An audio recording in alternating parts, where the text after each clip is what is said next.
maghandog ng tulong ni Marian Rivera sa Estancia Iloilo, ang isla naman ng Bantayan Cebu ang kanyang prioridad.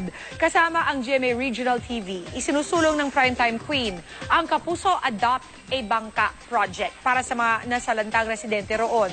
May report si Kata Tibayan. Ang isla ng Bantayan sa Cebu ang isa sa mga matinding nasalanta ng bagyong Yolanda. Pangingisda ang pangunahing hanap buhay at labis na napinsala ang mga bangka ng mga residente.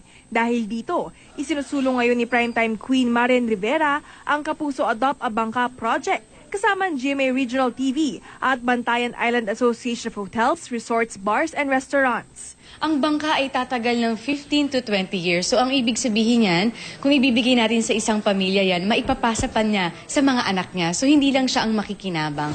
Hiling ni na Marian, tulong at donasyon sa halagang 25,000 pesos hanggang 35,000 pesos, maaari nang makabuo ng bangka. Ang malikom din na pera ay nakalaan din para sa iba't ibang livelihood projects and seminars. We're not just giving them livelihood, we're also helping the communities learn how to protect the environment. So may mga seminars, may mga livelihood trainings, no, and telling them how to protect the community assets. Nais namin hikayatin ang mga kapuso natin na magsama-sama tayo, magtulong-tulong tayo, mas maraming matutulungan, mas masarap sa pakiramdam, lalo na ngayong magpapasko. Katatibayan updated sa showbiz happenings.